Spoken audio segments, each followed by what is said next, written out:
If a man really wanted a partner, he'd look for another man. But practically every man on the face of the earth has looked for or is looking for the bringing of a woman into his life, or bringing a maiden into his life and making her into his woman. What's he looking for? Why would he enter into a relationship with one? And why would she enter into a relationship with him? If we are honest with ourselves for even a moment, we'll all admit that none of them is looking to find a partner. A man is seeking certain things from having a woman in his life, and he offers certain things to the women who are in his life.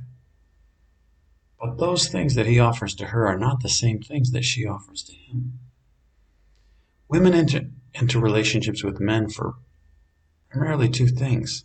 Historically, this has been true, and it's still true today. Folks will make up lots of other explanations, but these are the primary two. These are the real two: provision and protection.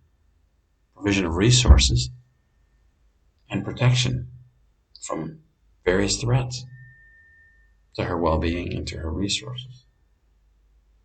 Well, a woman like to enter into a relationship with a man and obtain from him access to some of his provision and his protection.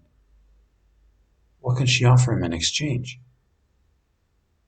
Well, a man isn't looking for being provided for by a woman. A man certainly isn't looking to a woman for protection from outside threats. So what can she offer him? Well, he offered two things: provision and protection. She offers two things. There are two things that he seeks that are of value to him that she can offer.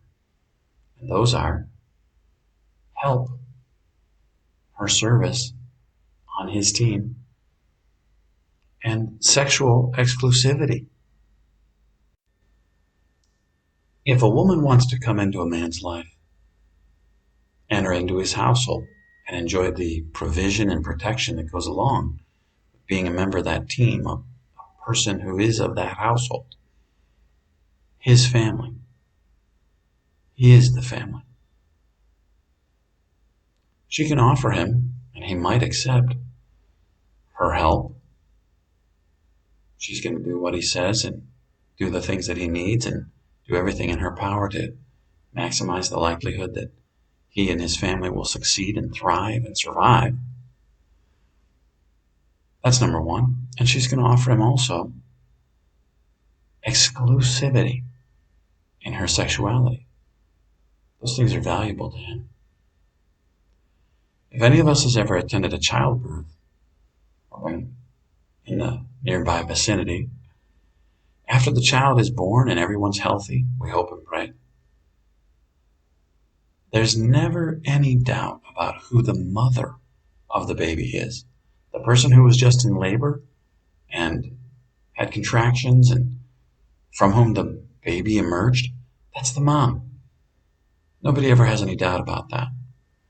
But there's often a lot of doubt about who the father is.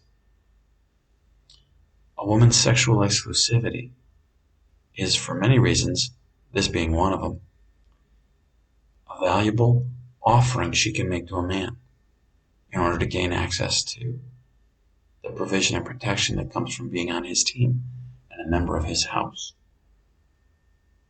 He can offer her provision and protection.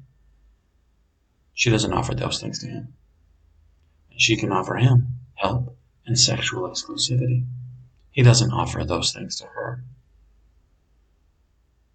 If she wants to be involved in a relationship with a man, that's the deal. That's the ancient deal. That's the only deal.